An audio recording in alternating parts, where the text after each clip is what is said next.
kabulkan keinginan orang. Semampu kita, mari kita saling membantu. Kalau kita bisa menolong kesulitan saudara kita, yuk ditolong. Tidak usah terlalu banyak pertimbangan lagi. Selama masih dalam kemampuan kuasa kita menolong, menolonglah. Dan jangan banyak pamrih.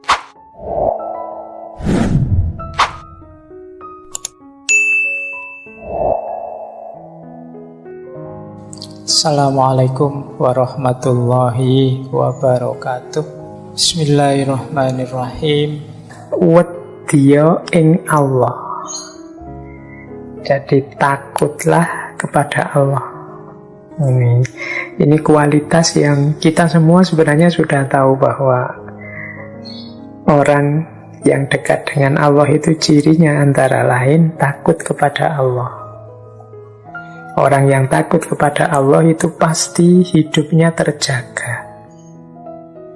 Orang yang sadar bahwa dia selalu diawasi oleh Allah, karena tidak mungkin ada ruang, tidak mungkin ada waktu yang di situ Allah tidak awas, tidak ngerti tentang kita. Maka kualitas takut pada Allah ini penting untuk menumbuhkan kesadaran bahwa tidak mungkin di ruang apapun, di waktu apapun, Allah tidak ada dan tidak melihat perbuatanku. Jadi wedya ing Allah. Ini seolah-olah sangat sederhana, tapi melaksanakannya tidak sederhana. Boleh nanti ini kalimat ini ditulis besar-besar di kamarnya teman-teman itu, kasih tulisan wedya ing Allah. Nah, jadi kalau tiba-tiba kok sendirian di kamar, kemudian pegang HP, ingin buka yang aneh-aneh, begitu nongak sedikit ada tulisan wedi ing Allah. Nah, terus tidak jadi, terus wah, ya ini salah dosa, Allah mesti melihat. Atau begitu ada orang maki-maki di medsos, pita panas, ingin balas, begitu ingin balas ada tulisan wedi ing Allah. Nggak jadi sudah. Khawatir nanti Allah pasti tahu ini ternyata aku tidak ada beda dengan mereka, mulutku dan mulut mereka sama-sama jeleknya. Ini bisa jadi rem rasa takut kita kepada Allah. Kemudian manah dan syukur ing Allah, hati yang selalu bersyukur kepada Allah. Ini salah satu akhlak yang mulia, yang bisa jadi sumber kebahagiaan, bisa jadi sumber kenyamanan hidup kita, tapi sering kita lupakan, yaitu syukur. Kita itu lebih suka melihat hal-hal yang negatif dari apapun yang sedang kita alami. Bahkan sekiranya yang negatif itu padahal satu kenikmatan, tapi kita kadang-kadang lupa bersyukur karena melihat sisi negatifnya. Alhamdulillah sudah lulus, sudah wisuda. Lah tapi setelah wisuda ini mau apa? Akhirnya malah sedih. Mikir mau apa setelah wisuda itu membuat kita sedih, terus lupa bahwa kita sudah dapat nikmat wisuda. Alhamdulillah sudah diberi kesembuhan oleh Allah dari sakitku ini. Tapi habis uang banyak ini, saya tidak tahu nanti mengembalikan utangnya dari mana ini. Kita lupa dengan nikmat kesehatan itu karena perhatian kita didistraksi, disibukkan oleh aspek negatifnya. Karena mungkin kemarin kita untuk berobat banyak utang kemana-mana. Nah, banyak kita setiap hari itu seperti ini. Sudah diberi nikmat yang luar biasa, kita ambil sudut negatifnya.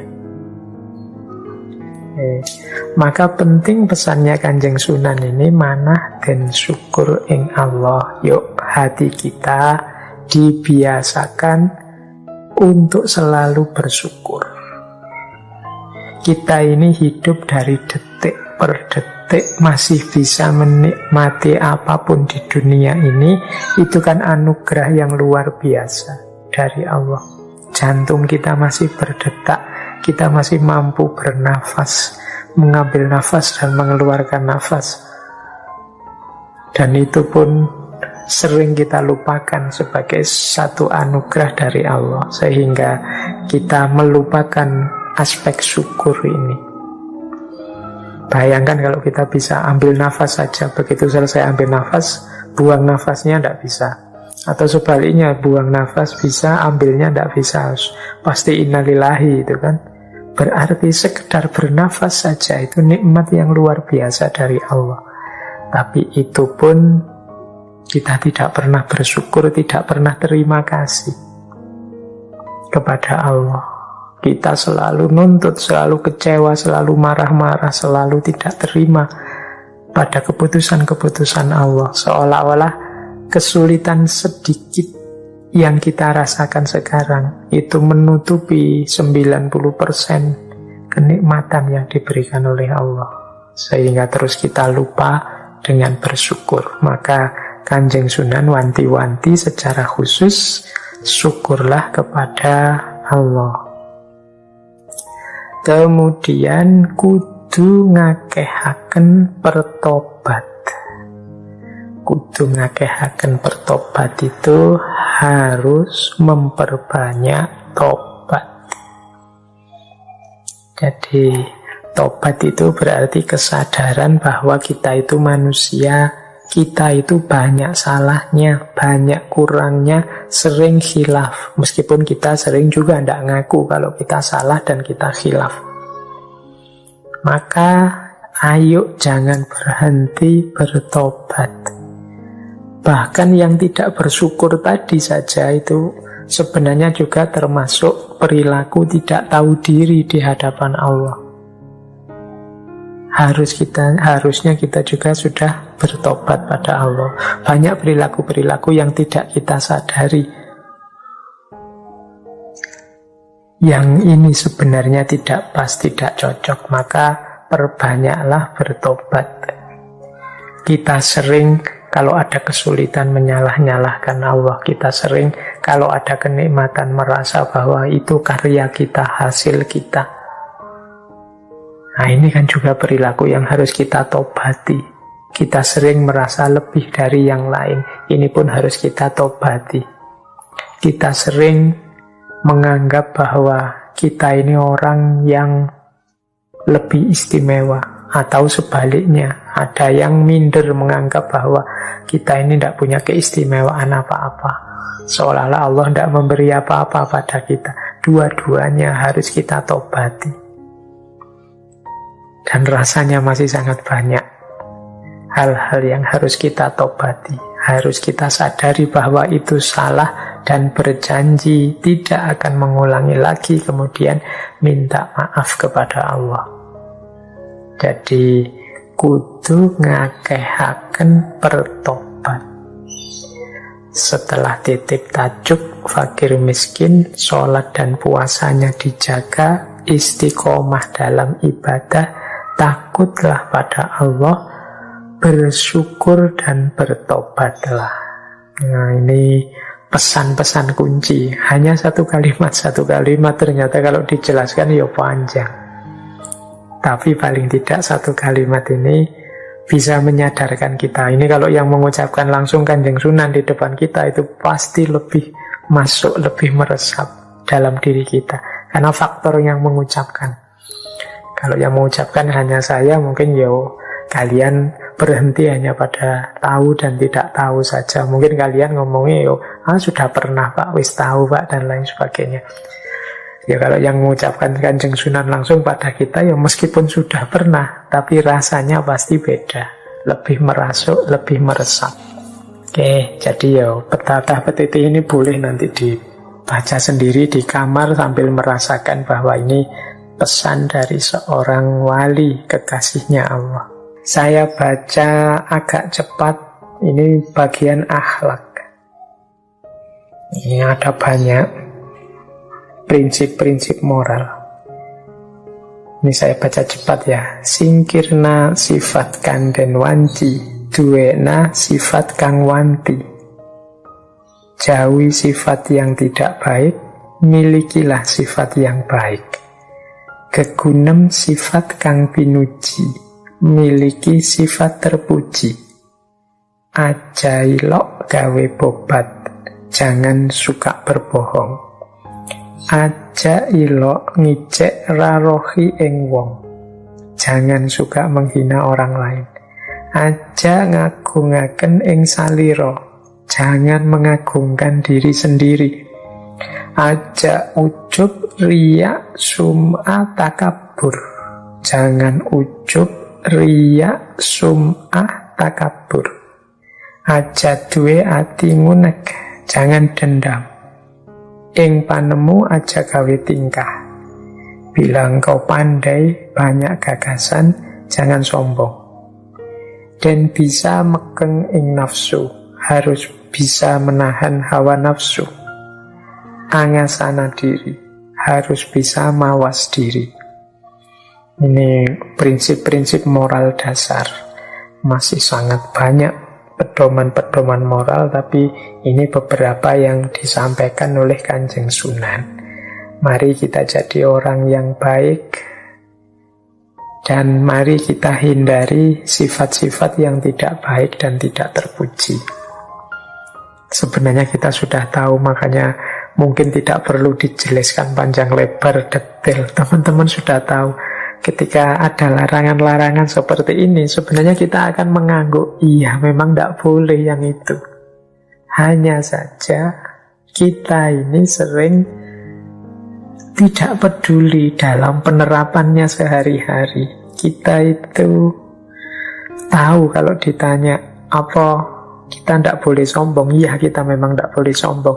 Tapi apakah aku sombong atau tidak, itu kita jarang mengoreksi dan memeriksa diri kita sendiri. Apa aku bohong? Kita jarang masuk ke, apa jangan-jangan aku ini bohong. Kalau sudah punya kepentingan, itu kadang-kadang kita tidak peduli, ada bohongnya sedikit-sedikit tidak masalah. Yang penting kepentinganku tuntas. Ini yang saya maksud, ada jarak antara pengetahuan dengan kesadaran. Semoga setelah pesan-pesan dari Kanjeng Sunan ini kita tidak sekedar tahu, tapi juga sadar. Semoga kita jadi orang yang tidak suka bohong, tidak suka menghina orang lain. Kadang-kadang kita itu tidak sadar menghina orang lain. Ketika diingatkan, lah sana duluan ya Pak yang menghina, sana duluan yang memaki, yo saya harus balas memaki. Nah, ini namanya sudah tahu kalau menghina itu jelek, kok malah kita ikut dia yang sudah jelek itu. Berarti kita followernya dia maki-maki, kita maki-maki juga. Janganlah kita harus beda dengan dia yang menurut kita jelek, ya jangan ditiru. Jangan mengagungkan diri sendiri. Ini sebenarnya kita sudah tahu, sombong itu jelek, merasa besar itu jelek, takabur itu jelek.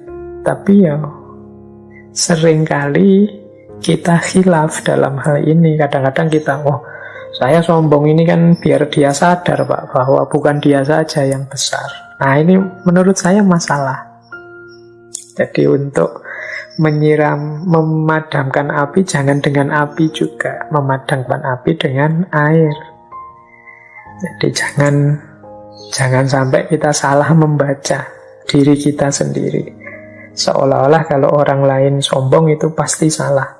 Nah, kalau kita sombong tidak, karena ini sombong dalam rangka menyadarkan orang sombong itu.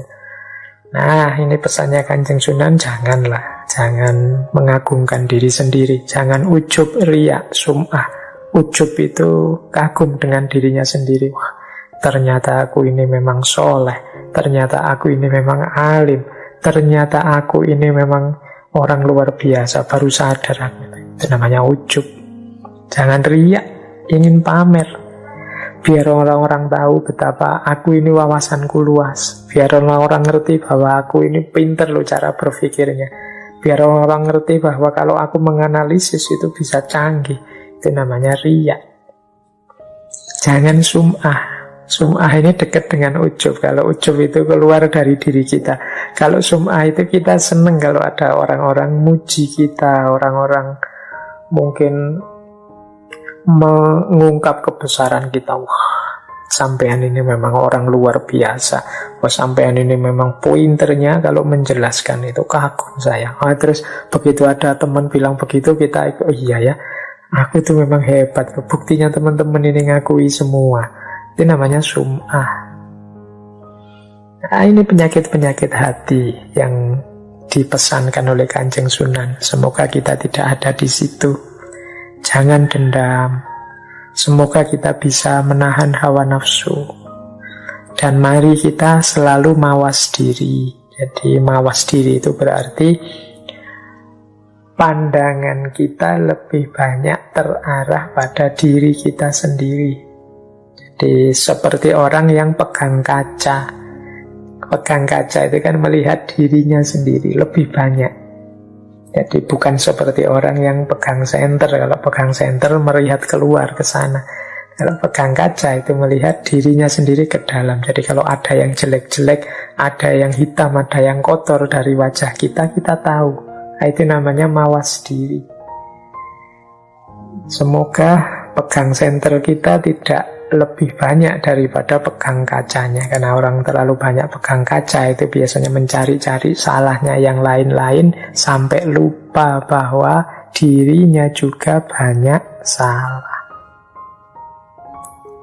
Oke, jadi itu petatah petitih bagian kedua. Saya tidak menjelaskan detail satu-satu karena pertimbangan waktunya. Kita lanjutkan kelompok petatah petitih yang ketiga. Kalau ini lebih konkret, kalau tadi lebih umum sifatnya. Kalau ini yang pertama, angadahno ing pepadu. Jauhi pertengkaran. Kemudian yang kedua, pamboroban kang ora patut anulungi. Yang salah tidak usah ditolong. Kemudian yang ketiga, kenangna hajate wong. Kabulkan keinginan orang. Yang keempat, aja akeh kang den pamrih. Jangan banyak mengharapkan pamrih. Yang kelima, aja ilok gawe kaniaya ing makhluk. Jangan membuat aniaya kepada makhluk lain. Kemudian aja nyidra janjimu barang. Jangan mengingkari janji. Kemudian aja ilok ngamat kang durung yakin. Jangan suka mencela sesuatu yang belum terbukti kebenarannya. Ini beberapa pesan lagi dari Kanjeng Sunan berhubungan dengan moralitas akhlak kita kepada sesama. Yang pertama, mari kita jauhi pertengkaran. Hidup ini memang kadang-kadang kita berhadapan dengan perbedaan-perbedaan prinsip, perbedaan-perbedaan pandangan, perbedaan-perbedaan perspektif, tapi semoga tidak berbuah pertengkaran. Karena kalau sudah jadi pertengkaran itu biasanya yang rugi semuanya. Urung menemukan kebenaran, gagal menetapkan siapa yang lebih benar, pada akhirnya hanya ketemu dengan ruginya, pecahnya persahabatan. Kita kehilangan teman. Jadi, mari kita jauhi pertengkaran. Jangan sampai kita kehilangan teman. Kehilangan teman itu tidak sederhana loh. Saya bilang tadi, hidup ini selalu butuh dukungan orang lain. Kalau kita kehilangan banyak teman, itu nama lainnya adalah kita kehilangan banyak dukungan. Berarti nanti ada banyak aspek hidup yang tidak bisa segera tuntas karena tidak ada dukungan orang lain. Maka mari jauhi pertengkaran. Kemudian yang kedua, ini prinsipnya menarik. Yang salah tidak usah ditolong. Jadi ini sebenarnya prinsip keberpihakan. Betapapun kita tetap harus berpihak pada yang benar dan yang baik. Jangan sampai kita berpihak pada yang salah, meskipun itu saudara kita, meskipun itu teman dekat sahabat kita, meskipun itu orang yang banyak jasanya pada kita.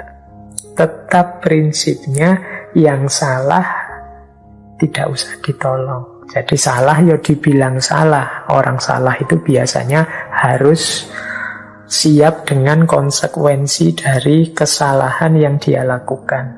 Mungkin hukuman, mungkin kesulitan-kesulitan, ya sudah, itu sewajarnya orang salah. Jangan sampai kita berpihak pada yang salah atau membela yang salah. Meskipun yang salah itu orang-orang dekat, teman kita, dan lain sebagainya. Kemudian kenangna hajate wong, kabulkan keinginan orang. Semampu kita, mari kita saling membantu. Kalau kita bisa menolong kesulitan saudara kita, yuk ditolong. Tidak usah terlalu banyak pertimbangan lagi. Selama masih dalam kemampuan kuasa kita menolong, menolonglah. Dan jangan banyak pamrih. Karena mungkin seringkali kita ini kalau menolong orang itu selalu perhitungan, nanti saya dapat apa. Termasuk menunggu ucapan terima kasih, itu menurut saya ya jenis pamrih. Dia terima kasih, ya alhamdulillah. Dia tidak terima kasih juga tidak masalah. Karena memang saya melakukan ini bukan karena ingin diterima kasih atau ingin dibalas jasa, enggak. Saya melakukan ini karena ini sesuatu yang baik yang diperintahkan oleh Allah, itu saja. Tidak usah pamrih macam-macam, karena biasanya kalau amal baik itu ditambahi pamrih-pamrih, hasilnya bisa kecewa-kecewa. Kemudian kalau kita sudah kecewa-kecewa dengan kebaikan yang kita lakukan, akhirnya kita tidak terlalu gairah, tidak terlalu semangat lagi melakukan kebaikan. Jadi terus enggan. Misalnya kita sedekah, terus tadi kita berharap, saya sedekah ini di antara harapan kita, semoga dia juga tahu diri lah, tak bantu gini ya terima kasih lah paling tidak. Ternyata dia tidak terima kasih. Itu kan kita kecewa terusan. Kita nunggu-nunggu diterima kasih, terima kasihnya tidak muncul-muncul. Akhirnya kan kita di babak selanjutnya justru kehilangan kebaikan, karena kita terus males sedekah, banyak orang yang tidak tahu diri, tidak mau terima kasih. Akhirnya kita yang kehilangan kebaikan kita kehilangan hal-hal baik dalam hidup kita, karena diawali kita sendiri matok pamrih-pamrih.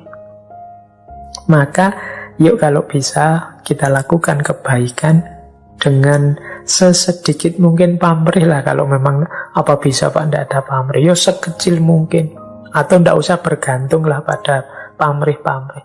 Jadi dia terima kasih ya syukur, alhamdulillah. Tidak terima kasih juga tidak apa-apa. Nah ini berarti tidak tergantung. Tapi kalau kita punya prinsip, ya orang habis diberi ya harus terima kasih, ya mungkin kita nanti akan jatuh pada kekecewaan demi kekecewaan.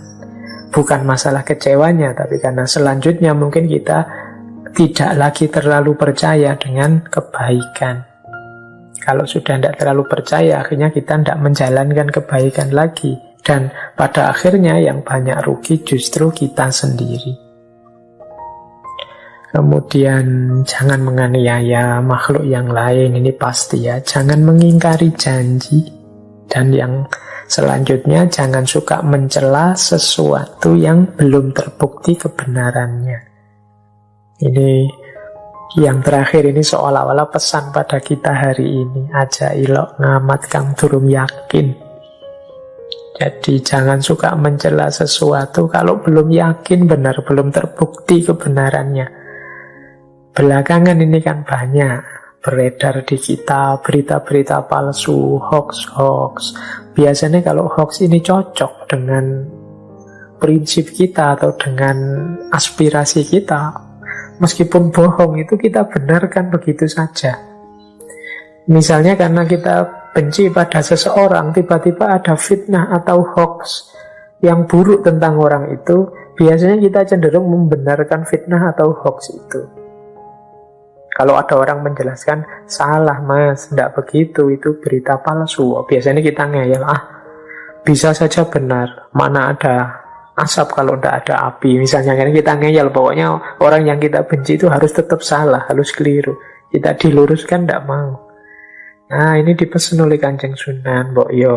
Kalau memang belum terbukti kebenarannya, jangan kesusu dicela, jangan kesusu disalahkan. Baru kalau sudah yakin, oh ternyata ini memang benar, bolehlah dideklarasi, ditunjukkan bahwa ini salah.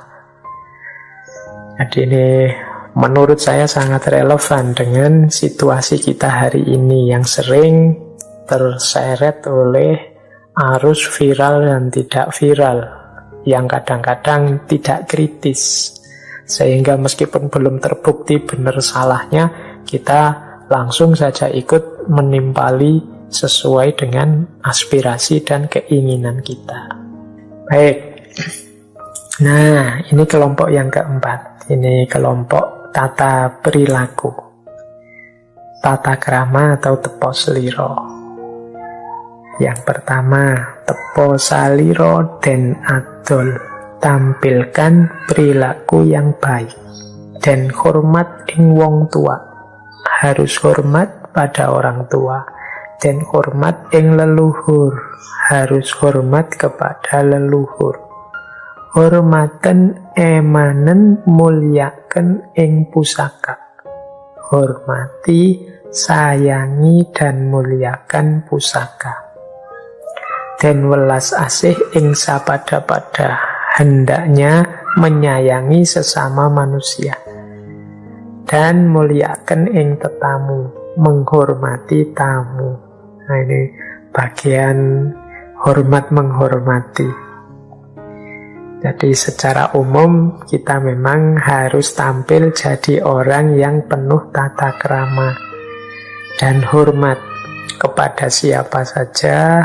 Nah, itu kalau mengikuti petatah petitih ini yo sejak awal kepada orang tua, kemudian kepada leluhur, kepada pusaka, nanti kita lihat, kepada sesama, dan ada yang lebih spesifik, kepada tamu. Kalau kepada orang tua jelas ya, ini prinsip ya tidak bisa diukur jasanya orang tua itu kepada kita. Jadi selain perintah agama, selain anjuran para ulama, selain mungkin budaya dan tradisi, sebenarnya menggunakan akal sehat saja kita sudah bisa mengambil kesimpulan bahwa kita harus menghormati orang tua. Nah, bagian dari menghormati orang tua itu menghormati leluhur. Dari para leluhurlah asal-usul kita, dari merekalah segala fasilitas yang kita nikmati hari ini. Semoga tidak ada di antara kita yang hobinya mengorek-orek kesalahan lama, apalagi para leluhur kita. Kalau dalam bahasa Jawa ada istilah mikul dhuwur mendem jero. Jadi para leluhur orang tua itu harus kita angkat tinggi-tinggi. Mikul dhuwur mendem jero itu harus kita tanam dalam-dalam. Kalau ada salah, khilaf, keliru dari mereka, ini dalam rangka bentuk penghormatan kita kepada mereka. Wong yo kenikmatan hidup, berbagai fasilitas yang kita enyam hari ini itu ya sebagian besarnya kan atas jasa mereka dalam hal apapun. Jadi penting kita hormat leluhur, termasuk juga pusaka. Mungkin kalau zaman Kanjeng Sunan ya pusakanya ya semacam senjata-senjata peralatan hidup, peralatan perang. Kalau zaman kita macam-macam pusaka itu.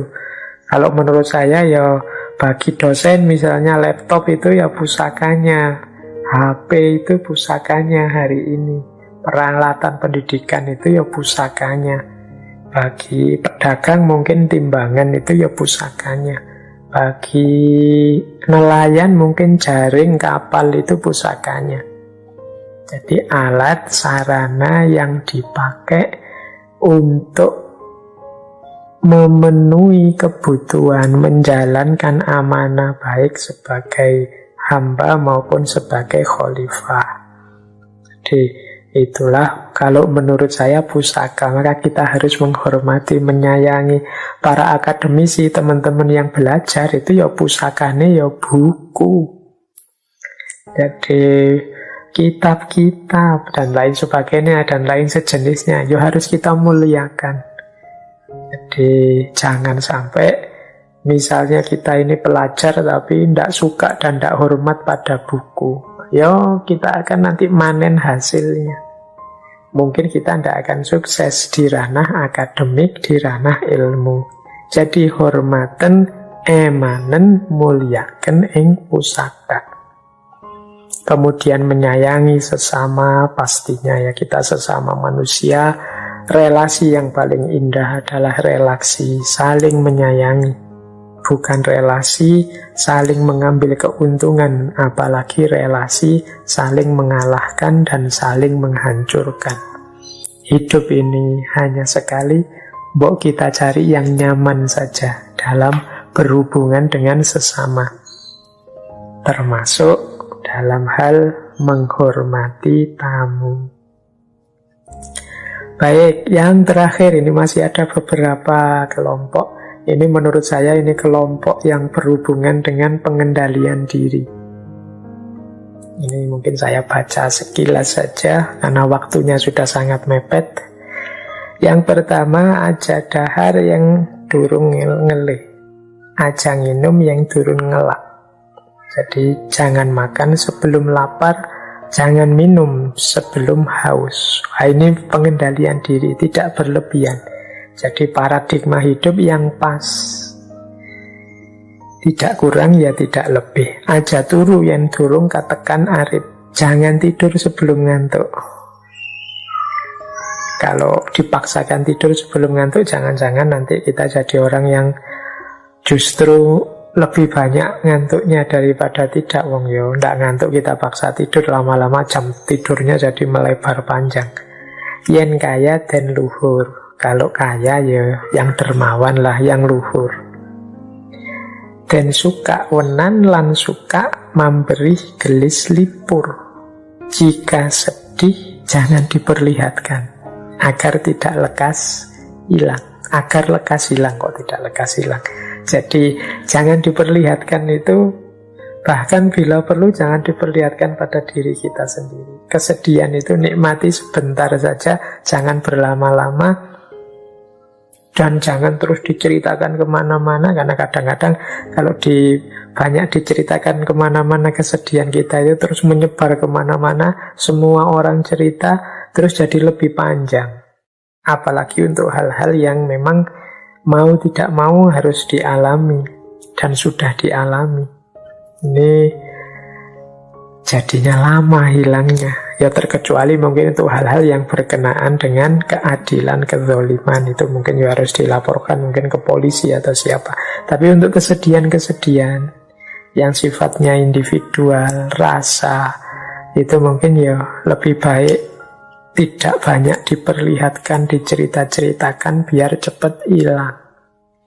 Kalau tentang ini silahkan teman-teman merenung sendiri, karena kadang-kadang kesedihan kita itu jadi panjang karena banyak sekali orang tahu. Misalnya kita habis patah hati misalnya, terus kemudian banyak sekali orang tahu. Apalagi kita sendiri juga cerita-cerita, oh, pacarku ini kurang ajar, pacarku ini, dan seterusnya. Akhirnya banyak orang tahu, sehingga setiap kali orang ketemu kita, dia selalu bertanya tentang itu. Masalahnya jadi panjang lagi. Gimana yang dulu? Masih sedih nggak sekarang? Masih ingat nggak? Masih terbayang-bayang enggak? Akhirnya terus lama. Jadi orang terus selalu mengungkit itu, karena ya awalnya kita sendiri yang menyebar. Nah, ini mari kita latihan untuk menahan diri. Kalau mau curhat, curhat ke atas, kepada Allah. Baik, terus jangan serakah atau berangasan dalam hidup. Jadi hidup itu harus qanaah, kita terima apapun jatah yang diberikan oleh Allah setelah memang awalnya kita mulai dengan ikhtiar.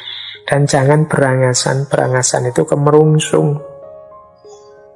Ingin segera sukses sebanyak-banyaknya, sehingga tidak sabar mengikuti proses-proses yang harus dijalani. Kemudian goletana rezeki sing halal, cari rezeki yang halal. Dan yang terakhir, aja ngaji kejayan kang Allah. Jangan belajar untuk kepentingan yang tidak benar. Jadi aja ngaji kejayan kan Allah. Baik, itu pesan yang terakhir. Jangan belajar untuk kepentingan yang tidak benar. Menyakiti orang itu kan tidak benar. Maka tidak perlu kita belajar cara menyakiti orang. Membuat orang marah itu tidak baik. Tidak perlu kita belajar itu. Gimana caranya membuat orang sakit hati? Tidak perlulah kita belajar itu. Ilmu-ilmu yang menyakiti orang, menyusahkan orang. Gimana caranya bisa membobol akunnya, itu semua yang menyusahkan orang. Tidak perlulah kita belajar. Tidak tahu lebih baik. Jadi ini bagian khas dari dunia ilmu yang jarang disinggung orang. Biasanya orang itu kan, mari kita tahu lebih banyak, mari kita lebih tahu. Tapi sebenarnya ada bagian kecil dari dunia ilmu itu yang tidak tahu itu lebih baik. Ya seperti tadi, saya tidak tahu cara menyakiti orang itu seperti apa. Saya tidak tahu cara balas dendam yang efektif itu bagaimana. Saya tidak tahu cara membuat orang kecewa, mengingkari janji itu seperti apa. Itu kan tidak tahu, tapi lebih baik.